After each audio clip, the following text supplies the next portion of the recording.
주간 평안하셨습니까? 이 상황이 어려운데도 세월은 그냥 야습하게 돼서 흘러가는 것 같습니다. 오늘이 6월의 마지막 주니까 이제 2020년도 절반이 지나가는 시기네요. 하나님께서 한결같은 은혜로 우리를 지켜주시면 감사드리고 또 그렇게 지켜주시기를 소망합니다. 이제 다음 개장에서 일어나셔서 우리의 마음과 정성을 살아계신 하나님 앞에 예배드리겠습니다.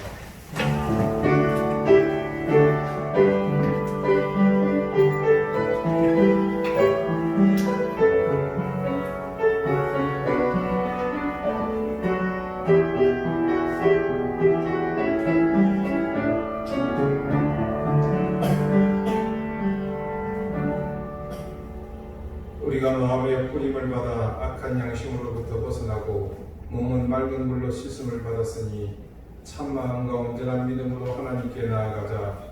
하나님은 영이시니 예배하는 자가 영과 진리로 예배할지니라. 아멘. 하나님, 지치고 상한 우리의 영혼을 받아 주옵소서. 끝을 알 수 없이 높은 하늘만큼이나 아득하기만 한 하나님을 향한 막연한 그리움이 우리를 더욱 지치게 합니다. 이해할 수 없는 모든 상황이 또한 저희를 낙심케 하므로 우리의 심령을 고달프게 합니다. 주님, 이 모든 것이 하나님의 주권 아래서 하나님의 의를 이루기 위한 일일진데 바라기는 우리의 생각을 지켜주시고 우리의 중심을 굳건케 하셔서 작은 파도에 요동치지 않게 하시고 미풍에 흔들리지 않게 하옵소서. 우리의 온전함이 하나님을 더 가까이 뵙고 만날 수 있는 도구임을 믿기에 이 시간도 이 예배를 통해 우리의 부족함이 채워지고 우리의 굽어짐이 곱게 펴짐으로 주님을 향해 나아가게 하옵소서. 길이요 진리요 생명이 되신 예수 그리스도 이름으로 기원하옵나이다. 아멘. 찬송가 1장 함께 찬송하겠습니다.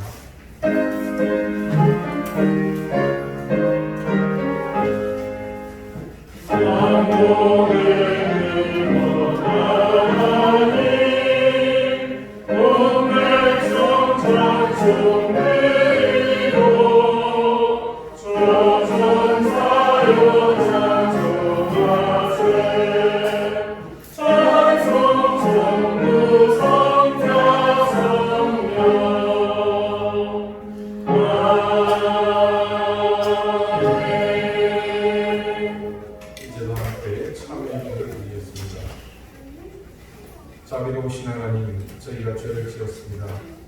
우리 스스로 인지한 죄를 비롯하여 미련하고 아동하여 무릎 기억하지 못하거나 판단하지 못한 더 많은 죄까지 우리가 지었음을 고백합니다. 우리 자신의 한계와 유한함, 또한 우리의 근본이 죄인임을 생각하며 당연히 그럴 수 있다는 스스로의 판단으로 죄를 가볍게 생각했습니다. 내게서 마땅히 있어야 할 것으로 그것이 마치 삶이냐 그렇게 저를 가벼이 여기며 살았습니다. 주님, 적어도 내 자신만큼은 그리스도인으로 나를 바라보며 기대하는 사람들에게 선한 양심을 따라 하나님의 의를 드러내는 삶을 살아야 하지만 전혀 그렇게 살지 못했습니다. 정말 어쩌다 가끔 감동적인 영화를 보는 것처럼 내 자신을 감정에 맡기며 이성을 앞세우며 하나님의 의와 진리보다는 세상 가치와 기준 속에서 선을 찾고 우리의 의식을 만족하는 것으로 배신하며 살았습니다. 위선이었습니다. 그래서 가증스러웠습니다. 그렇게 함으로 나의 내면은 만족하고 기쁘는지 모르겠지만 내 영혼에서 흘러나오는 신령한 기쁨과 은혜는 전무했습니다. 이제는 하나님과 나만이 하는 죄를 생각하며 계속해서 침묵 가운데 참회의 기도를 드립니다.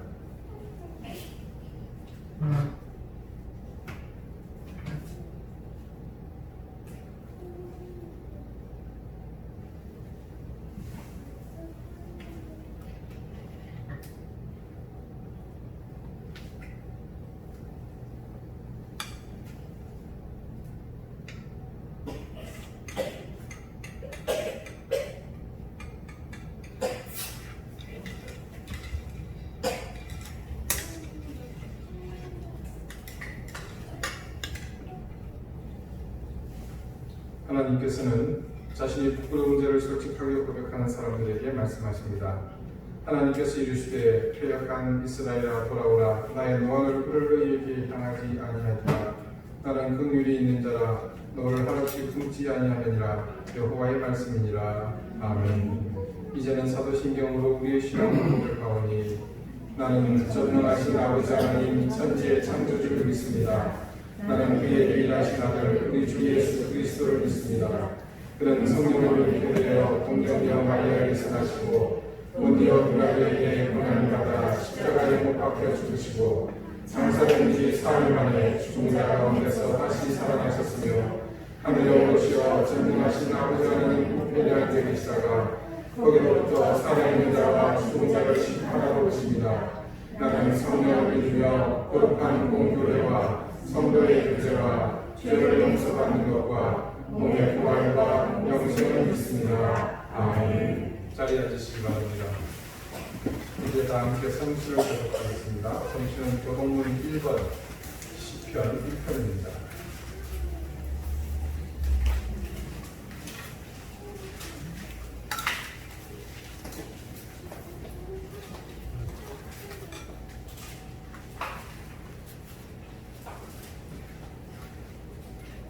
복 있는 사람은 악인들의 꾀를 따르지 아니하며 죄인들의 길에 서지 아니하며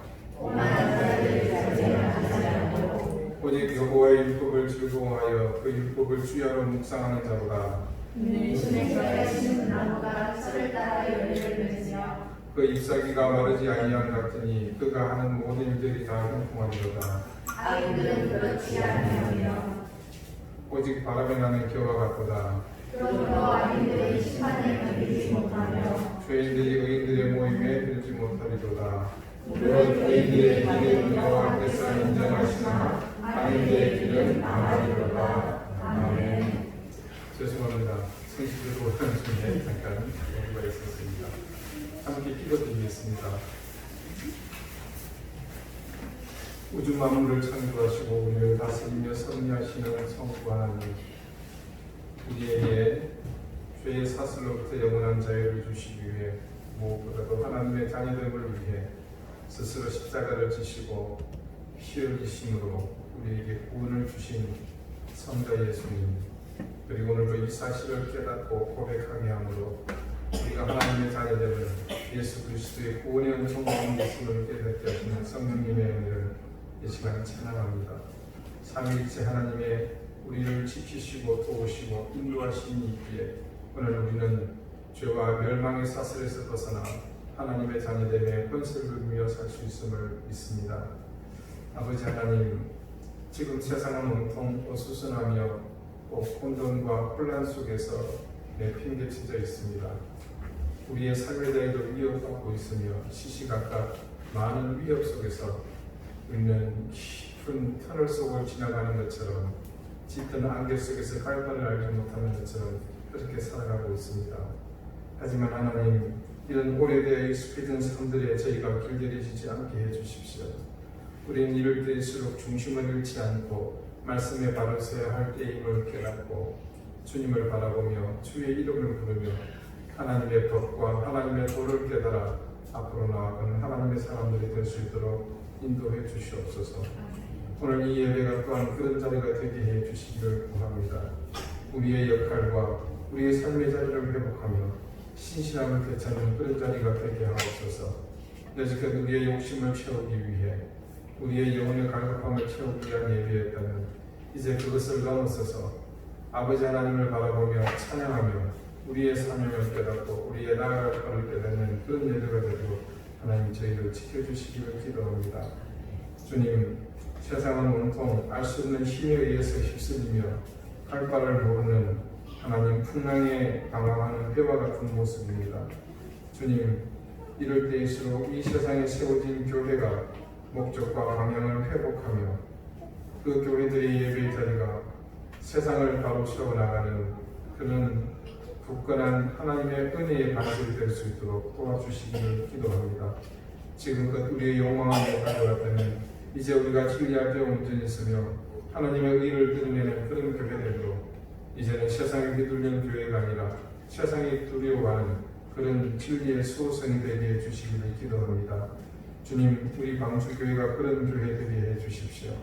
우리 모두가 그런 교회로 갈아설 때 우리 한 사람 한 사람에 모이진 이 교회들은 그런 교회로 뚝서게 될 것이고 세상에 교회가 어떤 모습이어야 할지 분명하게 그 비전을 보여줄 수 있는 교회가 될 것이라 저희는 믿어지지 않습니다. 하나님 아버지, 우리를 이곳에 세우신 그 목적과 하나님 은혜를 바로 깨닫게 해주시기를 기도합니다. 그래서 이곳 저지 땅과 환경면 제주, 그래서 하나님 이곳을 책임지며 영적인 권위를 회복하고 하나님의 주권을 선포하는 교회 되게 하시고 이곳에 귀신의 오랜 억압과 사슬 속에서 실현하지 못하는 무수히 죽어가는 영혼들을 하나님께로 인도하는 참된 구원의 빛체가 될 수 있도록 인도해 주시기를 기도합니다. 하나님, 광주재단의 무모한 시도가 그치도록 주님 도와주십시오. 법의 힘을 빌리고 있으나 그러나 궁극적으로 모든 일을 완성하시는 이는 하나님이시오니 아버지 하나님, 모든 것이 합력하여 선을 이루어갈 수 있도록 악한 것이, 불의한 것이, 하나님 사악한 것들이 자리 잡지 못하도록 주님께서 근본을 흔들어 주시기를 기도합니다. 아버지 하나님, 우리의 그런 시도가 결코 헛되이 사라지지 않도록 지켜주시고 의를 향해 외치는 사람들이 하나님께 분명히 붙잡힌 바 되고 그 하나님의 손길에 의해 승리한다는 것을 모두가 알 수 있도록 지켜주시기를 기도합니다. 주님, 지금 이 땅은 코로나로 인한 말로 다 할 수 없는 고통과 어려움을 겪고 있습니다. 하나님, 확진을 받은 확진자들에게는 치유와 회복의 역사를 주시고 또 그런 시설들을 관리하며 병마와 싸우고 있는 어르신들에게는 하나님께서 담대함을 주시고 그들을 지켜주시는 하나님의 특별한 은혜가 함께 하시기를 또한 간절히 구합니다. 이 지구촌 곳곳이 실현하고 있지만 특별히 가난하여 어려워서 고통 속에 있는 수많은 헐벗은 이웃들에게 하나님께서 자비를 베풀어 주시고 그런 곳일수록 하나님 더욱더 하나님의 자비와 은총이 있어 그곳이 하나님의 손길에 은혜를 입게 해주시기를 기도합니다. 주님, 우리 인생이 얼마나 교만하고 무능한지 또 이 사실을 이번 질고를 통해서 깨닫게 됩니다. 우리는 세상을 바꿀 수 있을 듯한 그런 문명과 과학 기술을 자랑하지만 그러나 눈에 보이지 않는 이 질병 앞에서 처참히 무너지는 그런 현실을 바라보고 우리 자신을 직시하는 인간의 교만함이 하나님의 권능 앞에서 다시 한번 무릎 꿇는 시간들이 될 수 있도록 인도해 주시옵소서. 우리 교회의 교우들을 하나님 지켜주시기를 기도합니다. 질고로 고통받는 이들을 하나님께서 은혜의 손길로 굳건히 붙잡아 주시옵소서. 아픔을 겪은 가정 위에는 하나님께서 그 자비하심과 은총으로 더 굳건히 붙잡아 주시기를 기도합니다. 주님께서는 언제나 우리를 회복시키시고 채우시고 싸매시고 또 이끄시는 분이심을 저희는 믿기에 우리의 능력, 우리의 소망이 아닌 하나님의 능력과 하나님의 사랑과 하나님의 힘으로 이 모든 이들을 하나님께서 품어주시고 세워주시기를 기도합니다. 하나님, 이 자리를 함께하지 못하는 떠나간 교우들을 주님께서 특별히 기억해 주십시오.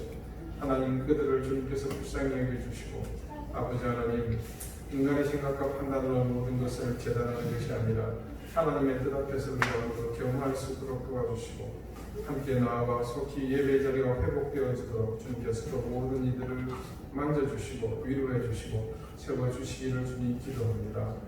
이제 하나님 이 예배를 주님께서 우리에게 베풀어 주셨사오니 은혜를 주시는 귀한 시간임을 저희는 믿기에 아버지 앞에 우리의 욕망과 이기적인 생각들을 모두 내려놓고 하나님만을 바라보며 온전히 주님만을 찬양합니다. 우리의 예배를 받아 주옵소서. 감사드리며 예수 그리스도 이름으로 기도하옵나이다. 아멘.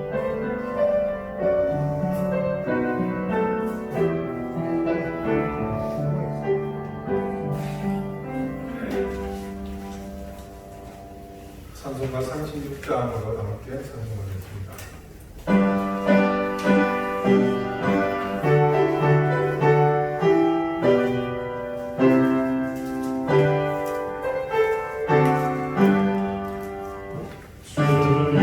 주의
성경 룻기 2장 14절에서 16절까지의 말씀입니다.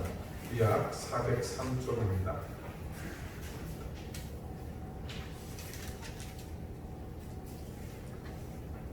룻기 2장 14절에서 16절까지의 말씀을 제가 읽겠습니다. 이제 다 같이 자리에서 일어나 하나님의 말씀을 경청하십시오. 식사할 때에 보아스가 룻에게 이르되 이리로 와서 떡을 먹으며 내 떡 조각을 초에 찍으라 하므로 룻이 곡식되는 자 곁에 앉으니 그가 볶은 곡식을 주매 룻이 배불리 먹고 남았더라. 룻이 이삭을 죽으러 일어날 때에 보아스가 자기 소년들에게 명령하여 이르되 그에게 곡식 단 사이에서 죽게 하고 책망하지 말며 또 그를 위하여 곡식 가발에서 조금씩 뽑아 버려서 그에게 죽게 하고 꾸짖지 말라 하니라. 아멘. 자리에 앉으시기 바랍니다. 하나님께서 말씀으로 우리에게 은혜 주시기를 원합니다. 오늘은 먹고 남았더라 라는 제목으로 하나님의 말씀을 전달하겠습니다. 여러분도 아시다시피 다윗은 자기 아버지의 뒤를 이어서 왕이 된 것이 아닙니다. 이스라엘의 초대 왕은 다윗과 다른 지파인 베냐민 지파의 사람 사울이었습니다. 사울이 왕으로 선택될 때는 선지자 사무엘이 보기에도 아주 신실하고 겸손하며 마음이 따뜻한 사람이었습니다. 물론 하나님이 택한 사람입니다. 하지만 왕이라는 자리가 사람을 만들지 않습니까? 어떤 리더십도 생기기도 하고 혹은 잠재된 본성이 권력이라는 힘의 통로를 통해서 살아나기도 합니다. 사울의 경우도 그런 예로 보시면 될 것 같습니다. 악한 영이 사울을 부리게 되므로 그가 정신적인 고통을 겪게 되었고 그런 후유증 때문인지는 모르겠지만 전장에서 큰 공을 세운 다윗을 시기해서 그를 죽이려고까지 했습니다. 결국 자신의 성정을 다스리지 못한 사울은 점점 백성의 신망을 잃게 되었고 그러던 중에 직접 전장에서 군대를 지휘하다 길보아산 전투에서 전사하고 맙니다. 그리고 오래지 않아 다윗이 이스라엘의 2대 왕으로 등극하게 됩니다. 그때가 지금처럼 국민투표로 대통령을 왕을 뽑는 시대도 아니었고 왕위는 당연히 세습되는 것이 원칙입니다. 그렇게 볼 때 사울에게 아들이 없었느냐? 아닙니다. 아들이 있었습니다. 그것도 아버지보다 훨씬 나은 요나단이라는 아들이 있었죠. 요나단이 사울보다 더 나은 아들이었다는 것은 성경 말씀이 그의 행적을 통해서 여러 곳에서 증거합니다.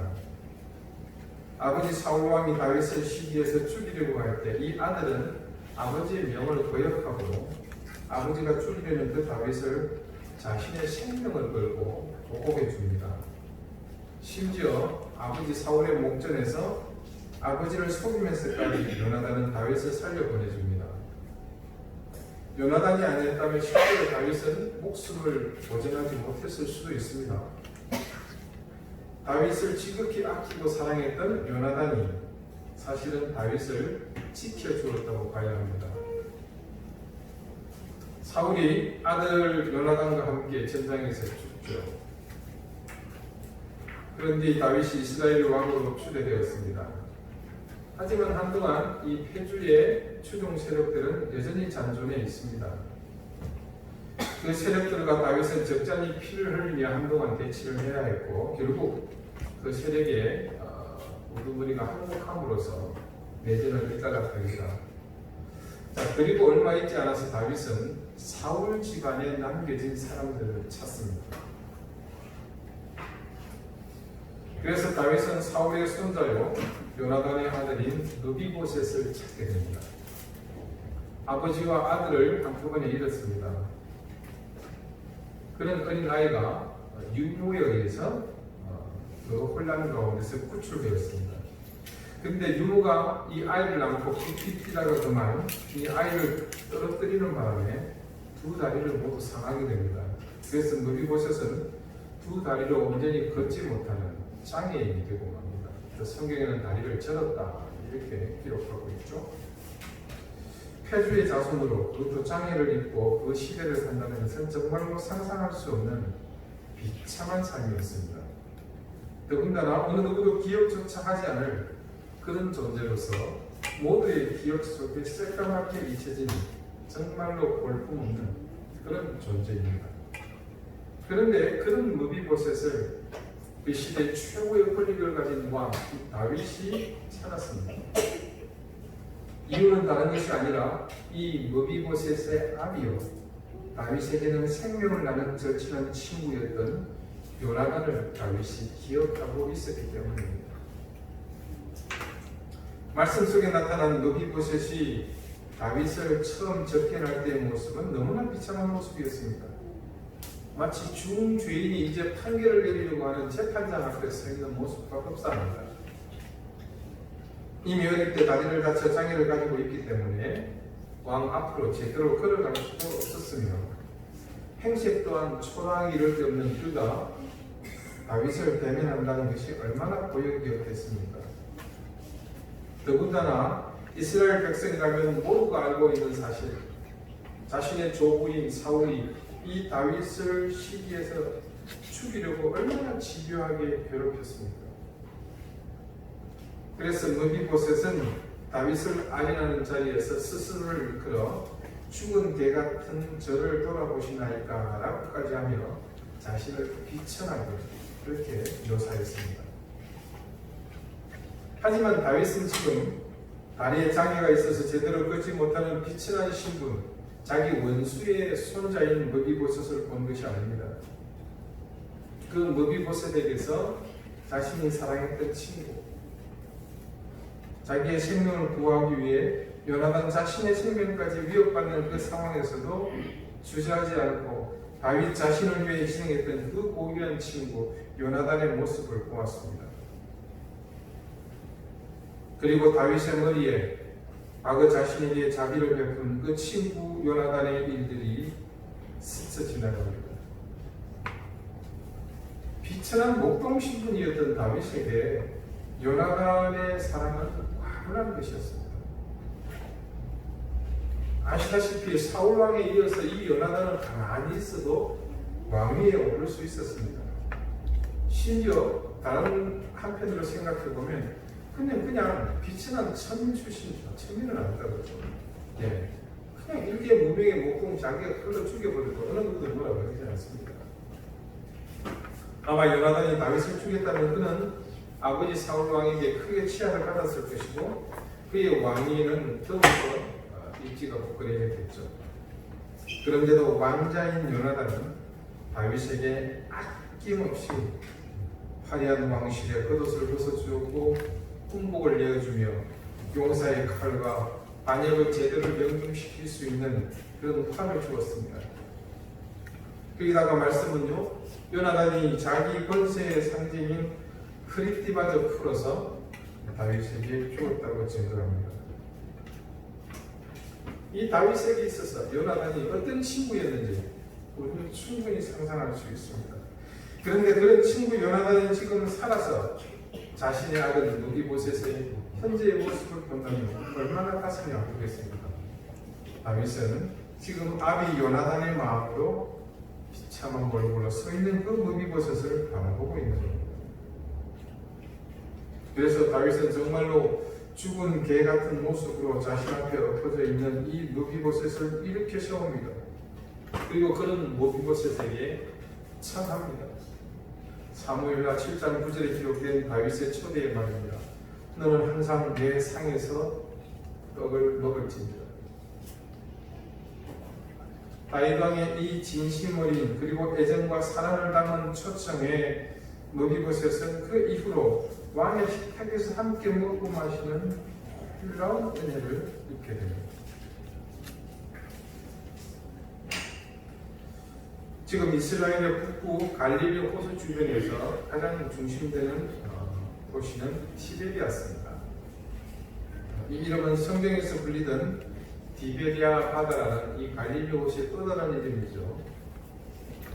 바로 그 호수의 이름과 연관이 있는 지명입니다. 그 원래 본 뜻은 황제 티베리우스의 바다다 이런 뜻입니다.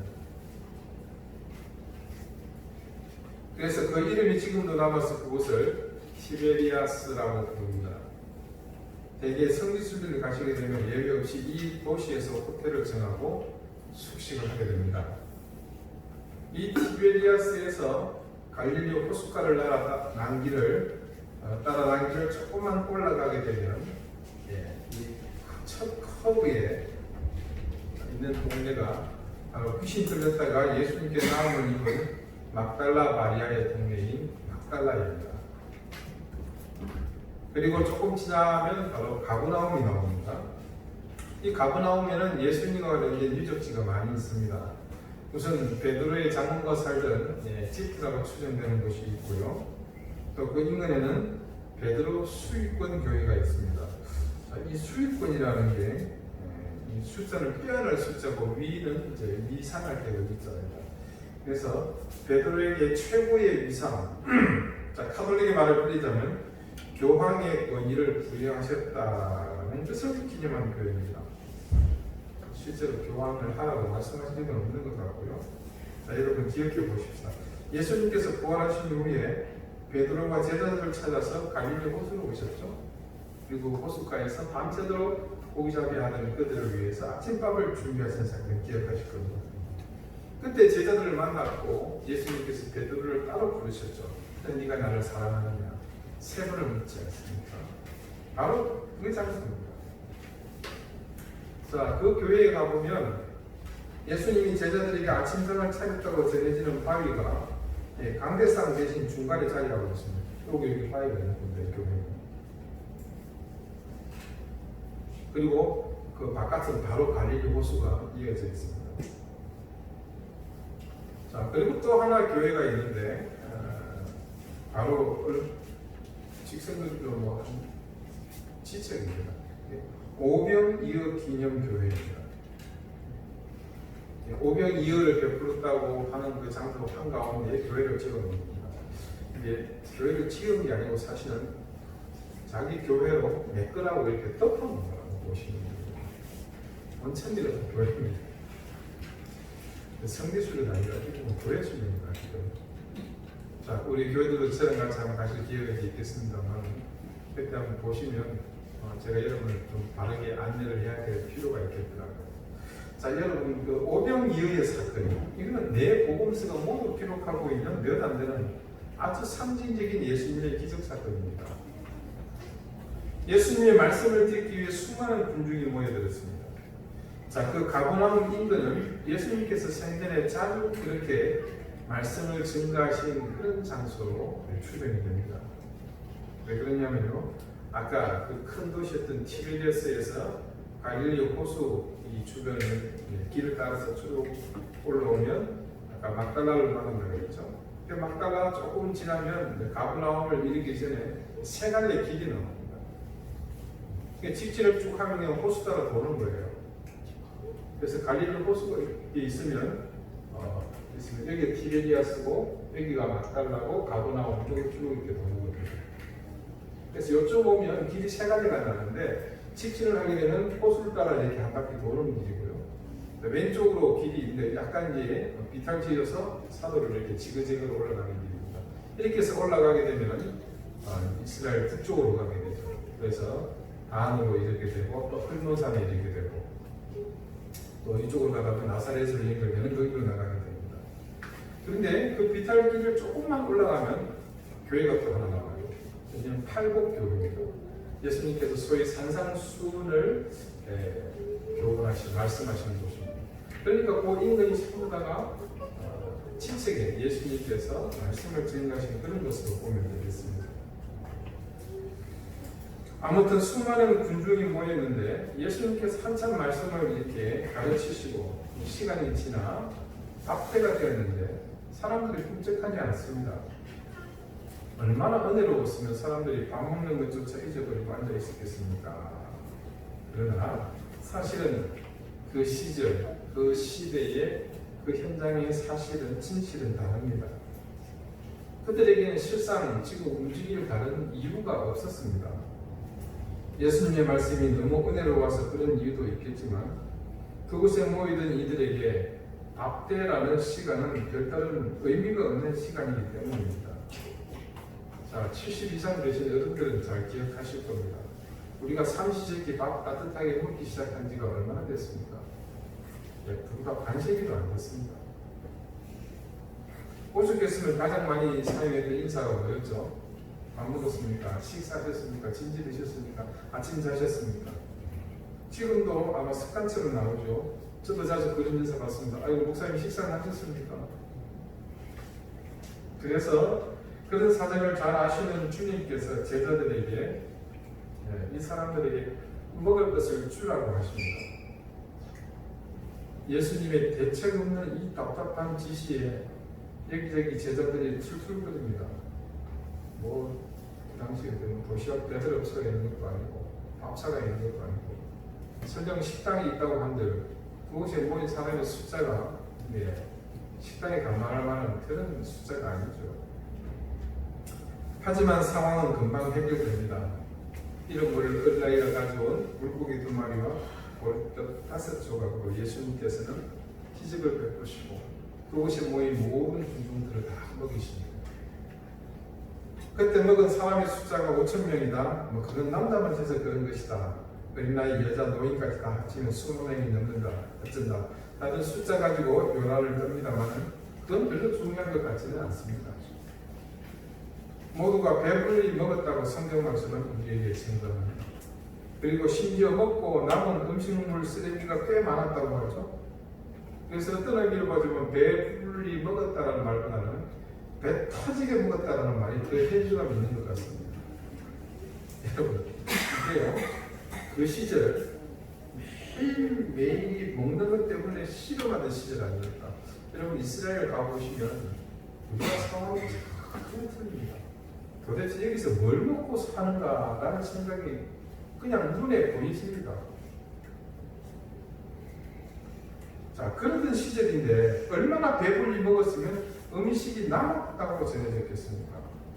아마 모르긴 해도 그 이후로 그리고 그 전에도 어떤 경우가 되어 그 음식이 남았다고 전해진 일은 없었을 것입니다.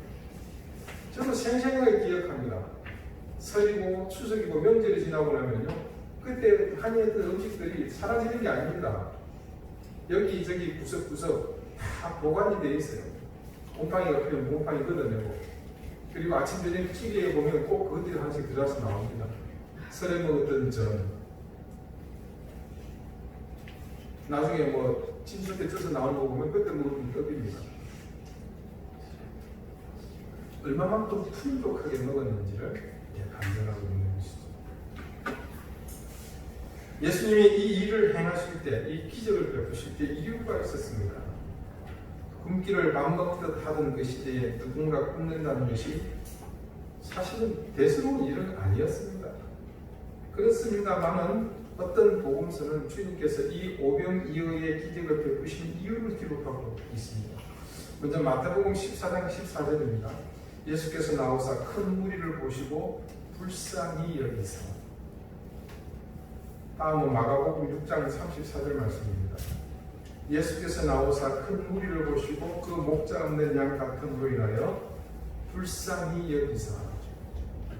모두가 기억하고 있는 이 놀라운 기적을 예수님이 베푸신 데는 이유가 있었던 것이죠.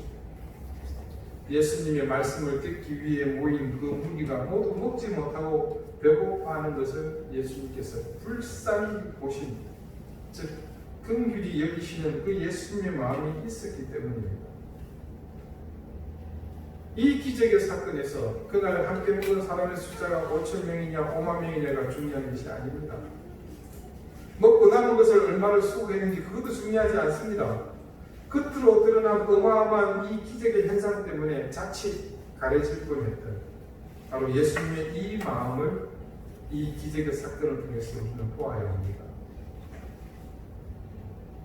주님의 마음에는 항상 이런 긍휼히 여기는 마음이 있었기에 그런 주님의 그런 마음 때문에 곳곳에서 이적이 일어날 수밖에 없었습니다.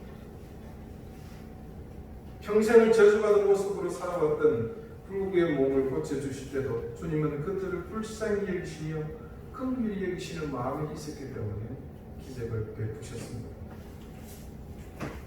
보병 이후의 놀라운 기적 사건은 바로 그런 주님의 마음을 증거하고 있는 상징적인 거대한 식탁이었습니다. 오늘 우리는 또 다른 한 식탁에서 일어나고 있는 감동적인 한 장면을 봅니다. 베들레헴의 들판에서 보아스가 베푼 이 식당은 성경 말씀에서 증거하고 있는 수많은 식탁 중에서도 손에 꼽히는 은혜와 감동이 있는 식탁입니다. 지난주에도 보았지만 이 식탁은 남자들만의 자리였고 더군다나 이스라엘 백성들만의 자리였습니다. 그런 이 식탁의 경계를 보아스는 어떻게 했습니까? 허물었습니다. 그는 룻이 하나님의 날개 아래로 찾아온 것을 알았고 그녀에게 임하실 하나님의 날개가 주는 능력이 어떻게 펼쳐질 것인지 충분히 짐작했을 것입니다. 그런 룻에게 이스라엘 백성이 아니라 이방인이라는 핸디캡, 남성이 아닌 여성이라는 차별, 그리고 남편을 잃은 사람이라는 구별된 시각 등은 중요하지 않았습니다. 그가 생각하듯 하나님 앞에서는 그 어떤 것도 차별이 없고 구별됨이 없으며 그리고 지체없고 제한이 없듯 자신이 룻에게 베풀 수 있는 그 모든 것에서 어떤 제한이 있을 필요가 없었습니다. 그래서 보아스는 룻을 자신의 식탁으로 거침없이 불렀습니다. 보아스가 지금 행하는 그 식탁으로의 초대는 바로 그런 모든 제한과 차별 그리고 시선의 구별을 넘어서 놀라운 은혜가 펼쳐지는 장이었던 것이죠. 여러분, 우리가 적어도 그녀가 떨어진 이삭을 주우러 와야 할 정도면 이미 그 집안의 양식이라고는 눈을 씻고 찾아봐도 없었을 것이라는 사실을 알고 있습니다. 그러면 보아스와 그의 식솔들이 식사하는 시간과 그녀는 사실상 아무런 상관이 없는 상황이라는 것 또한 알 수 있습니다. 참 상관없다는 이 말이 얼마나 비참합니까? 당장 끼니도 잊지 못하는 그녀가 그 한낮의 더위에 하루 종일 이삭을 줍는 일을 하면서도 요기할 생각은 꿈도 꾸지 못했을 것입니다. 그런 모든 형편을 꿰뚫어보고 있었음을 우리는 보아스가 그녀를 식탁으로 초대한 것을 통해 충분히 짐작할 수 있습니다. 다윗이 버려진 느비보셋을 찾아서 스스로 죽은 개같이 생각하고 있는 그를 자신의 식탁으로 부른 것은 전적인 다윗의 자기가 임하는 그런 순간이었습니다. 오병이어의 기적으로 그 들판에 모인 수천 아니 수만 명이 함께 배 터지게 먹을 수 있었던 것 역시 예수님이 긍휼히 여기시는 그런 마음으로 베푼 은혜의 자리였습니다. 여러분 혹시 기억하고 계십니까? 베들레헴의 보아스가 예수님의 그림자로 여겨진다고 말씀했던 사실 말입니다. 그런 사실이 오늘 이 식탁의 초대를 통해 나타나는 것을 우리는 보게 됩니다. 그 식탁으로의 초대는 바로 은혜와 구원을 베푸시는 주님께서 우리를 위해 베푸신 구원의 초대와 동일한 자리였던 겁니다. 주님이 우리에게 베푸시는 은혜는 언제나 우리의 삶의 허기진 영혼과 그 육신을 채우고도 남을 만큼 넘치게 베풀어 주셨습니다. 마치 오늘 룻이 그 식탁에서 언제 끼니를 때웠는지 기억조차 할 수 없는 허기진 자신의 배를 채우고도 남았다고 증거하는 것처럼 주님이 주시는 은혜는 지금껏 언제나 우리에게 차고 넘쳤습니다. 그리고 그 은혜는 중단됨 없이 지속해서 이어져 왔음을 우리는 잘 알고 있습니다. 그런 상징적인 보아스의 지속되는 은혜의 선포가 바로 그것을 또한 증거하고 있습니다. 여러분, 이삭을 줍는다는 것, 참 듣기에 따르면 굉장히 서정적이고 낭만적인 것처럼 들릴 수 있습니다. 그런데 여러분, 그것은요, 수수가 끝난 들판에 날짐승이나 추억 먹을 만한 소량에 남겨진 나다를 줍는 정도입니다. 그런데 보아스는 지금 추수하고 있는 그 한가운데서 곡식단 사이에서 이삭을 죽도록 그녀를 배려합니다. 이것은요, 여러분, 생각하기에 따라 이삭을 죽는 사람에게 굉장히 큰 상처가 될 수도 있습니다. 주인의 밭에 넘실대는 이삭들을 보면서 겨우 떨어진 이삭만을 줍는 자신이 얼마나 초라해 보이면서 또 비참하게 생각되겠습니까? 제가 너무 생각을 오버하고 있나요? 아닙니다. 이어서 보아스가 첨언하고 있는 말을 보십시오. 그 말을 보고 있으면 굳이 왜 룻을 꼭 식당 사이에서 이삭을 죽게 하도록 불렀는지 정확한 이유를 알 수 있습니다. 16절 말씀입니다. 또 그를 위하여 곡식 다발에서 조금씩 뽑아버려서 그에게 죽게 하고 꾸짖지 말라 합니다. 자, 보아스는 룻에게 대놓고 자신의 밭에 있는 곡식을 합법적으로 그녀에게 넘치게 주고 싶었던 것입니다. 여러분, 우리 주님이 부르시는 구원과 은혜를 베푸는 식탁은 늘 그랬습니다.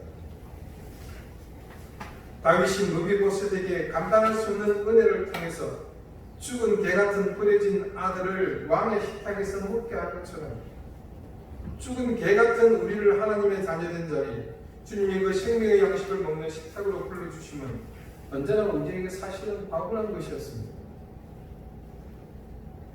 오병이어의 기적을 베푸셨던 그 들판에서 모인 그 모든 사람들이 배가 터지도록 더 먹지 못할 정도로 충분히 먹게 하시고, 그리고 남아서 그것을 거둘 정도로 은혜와 자비를 그런 긍휼을 베푸셨듯이 오늘 우리를 이 절망과 고통, 허무와 상실의 현장에서 건져내시고 그런 우리에게 차고 넘쳐서 먹고 남았더라라고 증거하는 그런 자리로 불러주시지 않습니까?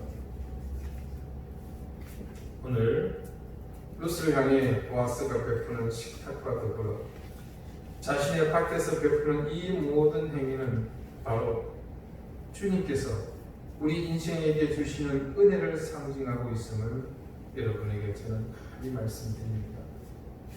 사랑하는 여러분, 우리 주님은요, 베들레헴 들판의 보아스와는 비교도 할 수 없는 더 크고 더 많은 것을, 더 놀라운 것을 주시는 분이십니다. 단지 배불리 먹고 마시는 것보다 더 넘치는 은혜, 자신이 하고자 하는 목적을 이루어주시기 위해 곡식단 사이로 풀고 곡식 다발을 뽑아서 던져주시는 것과는 차원이 다른 우리 인생 전부를 회복시켜 주시는 은혜로 우리와 함께 하시는 분이십니다. 오늘 룻에게 베풀어지는 보아스의 자비를 통해서 부디 여러분에게 베푸시는 주님의 은혜를 함께 볼 수 있게 되기를 바랍니다. 그것을 믿는 자에게, 주님은 이 모든 은혜를 더하여 주시고 계십니다. 기도드리시겠습니다. 주님은 늘 우리에게 풍성한 생명을 주시고 은혜를 더해 주시는 분이심을 믿습니다. 오늘 룻에게 더해진 보아스의 자비로움을 보면서 우리는 다시 한번 우리의 인생을 성두리째 건져 올리시고 은혜와 생명을 더해 주신 하나님의 사랑을 확인하게 되었습니다.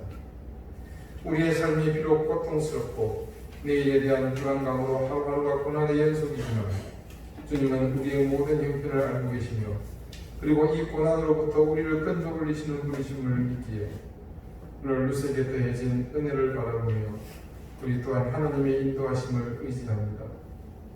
사랑하는 주님의 자녀된 우리가 그 사랑을 망각하지 않게 해주시고 룻에게 더해진 그런 은혜와 비교도 할 수 없을 놀라운 은혜를 더해주시는 주님만을 더욱 신뢰하며 오늘의 삶에 최선을 다하게 해주십시오. 예수 그리스도 이름으로 기도드립니다. 아멘. 309장 다 함께 찬송하겠습니다.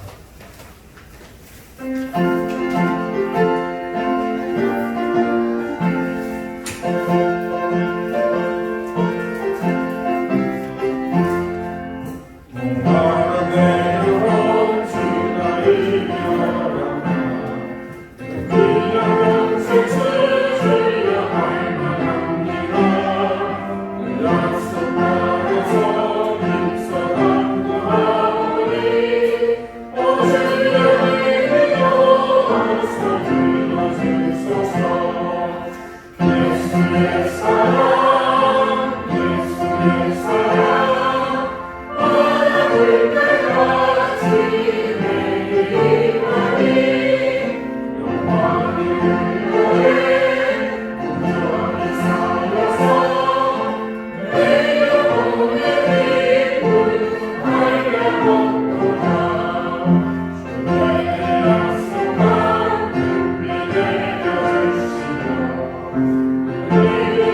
기도합니다. 주님의 놀라우신 은혜, 상상도 할 수 없는 그 귀한 은혜가 우리 인생 가운데 있어 우리는 오늘 하나님의 자녀로 살 수 있으며 구원의 생명을 얻은 자녀로 예수님의 제자로 살아갈 수 있음을 믿습니다. 오늘 주님의 사랑하는 자들이 하나님 주신 것을 기억하며 잊지 않는 마음으로 감사하는 마음으로 주신 것 전급으로 구별하게 드렸습니다. 아버지여 기쁘게 받아주시고 드린 손길을 기억하사 하늘의 신령한 은혜와 땅의 기름진 복을 저들의 가정과 생업에 사랑하는 자들 가운데 더욱더 넘치게 더하여 주시옵소서. 오늘 첫 돌을 가진 귀한 손주가 있습니다. 주님 그 가정을 복 주시고 은혜를 더해 주시고 믿음과 생명이 풍성한 가정이 되도록 하나님께서 복에 복을 더하여 주시옵소서. 또 하나님 새로운 생업의 현장 가게를 오픈했습니다. 하나님 그 식당 가운데 주님께서 기름 부어주시고 그 가정 가운데 주님께서 큰 평강과 은혜를 더하시며 부흥하고 번창케 해주십시오. 또한 우리 교우들의 가정 가운데 수많은 생업의 현장들을 주님께서 일일이 찾아가 주시고 이 어렵고 힘든 가운데서 주님 그들에게 살 길을 열어주시고 하나님의 긍휼의 손길이 끊임없이 이어지도록 아버지의 자비를 더해 주시기를 또한 기도합니다. 건강 때문에 염려하고 있는 하나님 귀한 자녀들에게 하나님께서 건강을 복을 주시고 회복의 은혜를 더해 주셔서 속히 치유받고 강건한 육신으로 하나님을 더 후히 찬양하며 내게 이 회복을 주신 하나님을 증가하고 또 하나님을 노래할 수 있도록 저들을 인도해 주시기를 기도합니다. 주님 때마다 일마다 우리의 모든 형편들이 어렵고 고난 가운데 있지만 그러나 주님께서 이 모든 것을 우리에게 주시고 또 새롭게 일으키시며 하나님의 선을 이루실 줄 저희는 믿습니다. 아버지를 지켜주시옵소서. 상을 당했던 두 가정을 특별히 기억하시고 조선 24님 하나님께서 귀한 여정을 붙드셔서 하나님 은혜의 손길로 귀한 나를 회복시켜 주시고 지금 감당할 수 있는 이 모든 것을 극복하고 일어나며 이제 하나님을 소망하며 살아갈 수 있도록 인도해 주시기를 기도합니다. 저는 속성들의 가정을 주님께서 특별히 기억해 주시고 아버지 하나님 시아버님을 떠나보내고 없는 그 가정 가운데 남은 모든 자들의 복음으로 새로워지게 도와주시며 모두가 천국의 소망을 안고 살아갈 수 있도록 주님 도와주시기를 또한 간절히 기도합니다. 하나님 선호엄마 우리 목표 정성도 이제 하나님 7월 20일 출산 예정입니다. 하나님 어린 생명을 지켜주시고 하나님의 놀라우신 은혜와 복으로 그 가정 가운데 함께 주시기를 주님 또한 간절히 구합니다. 이화순 권사님 또 우리 저스틴 그리고 우리 전사님의 부분되는 최영수 집사님 주님 특별히 그 치료를 고쳐주시고 아버지의 은혜를 더욱더 강건케 해주시기를 기도합니다. 주님 이 건물의 주인주되는 하나님 자경진 문화자 이 성도의 가정을 특별히 기억해 주시고 주님 그 가정이 주의 은혜로 구원받는 가정이 되게 해주시고 우리를 이곳에 보내신 그 목적과 소명을 따라 그들이 하나님 앞에 회복되어지는 놀라운 역사를 우리가 바라보게 해주시기를 주여 간절히 기도하옵나이다. 아버지 하나님 우리에게 베푸신 은혜 또 주실 은혜를 함께 기억하고 감사하며 이 모든 말씀을 예수 그리스도의 이름으로 감사하며 공헌 기도드립니다. 아멘. 그래서 소식 알려드리겠습니다. 네. 간단히 일만하면 자꾸 일들이 생겨서 참 교회로서는 굉장히 곤혹스럽습니다. 기독교계에서는 가장 어른이라고 예전에는 그랬습니다만 한기총회 회장을 지냈던 목사님의 교회였어서 이분이니까 또 가식거리가 그에가 계속 세상을 오르내리는 그런 일들이 계속 생겨나게 됩니다. 확진자는 계속 챙기고 있습니다. 아마 그분들은 다른 경로를 통해서 어쩌면 교회보다 더 밀접하게 더 위험적인 노출점에 있어서 감염이 되겠죠. 그렇지만 늘 저희는 항상 그렇게 세간에 이 방안에 오르내려야 되는 그런 대상을 기억하시고 조금 불편하고 어렵더라도 여러분 이 시기를 잘 감당하시고 함께 이렇게 나갔으면 좋겠습니다. 그래서 방송학도 이렇게 지속되는 것 굉장히 국회적으로 부담스럽습니다만 여러분 함께 기도로 잘 이렇게 나갔으면 하는 그런 간절한 바람입니다. 다음 주부터는 우선 입주일 학교를 좀 모였으면 싶은 그런 바람입니다. 전사님께서 우리 부모님들에게 연락을 하셨을 텐데 다음 주부터는 조금 우리가 수치로 지켜가면서 아이들만 스트레스보다도 주일학교에 모일 수 있도록 이렇게 시작하려고 합니다. 기도 중에도 말씀을 드렸습니다만 우리 또 쌍주민의 우리 문부람 시인의 식당을 열었습니다. 삼방산 바로 인근에 있고요. 우리 첫 그때 나와서 예배드리는 식사했던 검은국수고 인근입니다. 조금만 있거든요. 달동인의 식당. 그래서 품목은 하나 돌문어 두루치기입니다. 굉장히 맛있어 보이더라고요. 그래서 지난 개업을 시작을 했고 그래서 오늘 함께 점심을 보면서 같이 했으면 좋겠습니다. 미리 제가 공지를 못 드린 거는 요즘 이제 교회 목회자들 SNS가 이렇게 좀 뭔가 대상이 되어서 공식에 모임하는 내용을 여러분이 공지를 못 드리고 있습니다. 그래서 용납해 하시고 혹시 약속이 있었던 분이시라면 죄송하고요. 그 식당에 가서 우리가 좀 마주 보는 것보다도 수칙을 지켜서 식사할 수 있도록 그렇게 했으면 좋겠고 예배 마치는 대로 여러분 주부에 있는 주소지로 함께 옮기셔서 식사를 같이 했으면 좋겠습니다. 계속해서 우리 환우들을 위해서 기도해 주시기 부탁드리겠고요. 오늘 여러분 예배를 마치시면 우리 최고정 집사님 외분께서 뭔가 이름을 하나 드릴 겁니다. 작년 이맘때 귀한 생명이 태어났죠.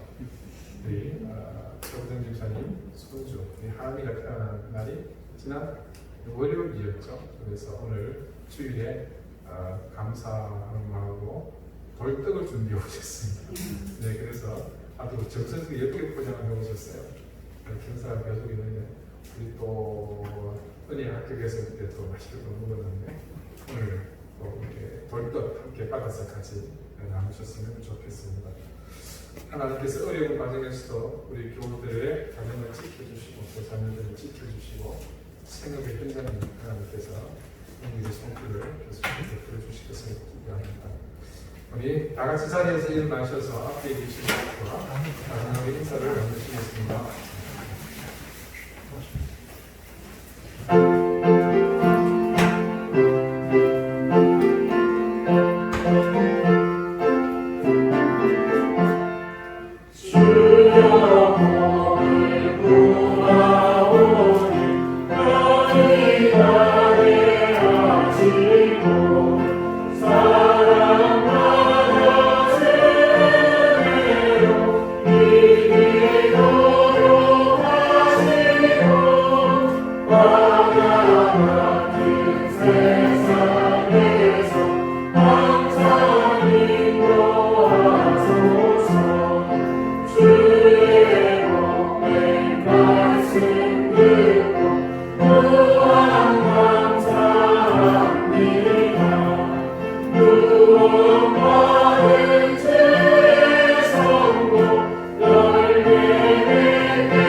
이제는 예수 그리스도의 은혜와 하나님의 사랑과 성령의 충만하심이 오늘 베들레헴 들판에서 루시 보아스로부터 풍성한 생명의 식탕으로 인도받아 된 것처럼 늘 우리를 생명의 식탕으로 풍성한 은혜의 식탁으로 불러주시는 그래서 주님의 식탁에 먹고 마심으로 우리 인생도 룩과 같이 놀라운 하나님의 은혜를 입게 될 것임을 믿고 소망하는 우리 사랑하는 강주교의 모든 성도를 위해 그들의 가정과 생업과 주신 자녀들을 위해 이제부터 영원토록 항상 함께 하시기를 간절히 축원하옵나이다.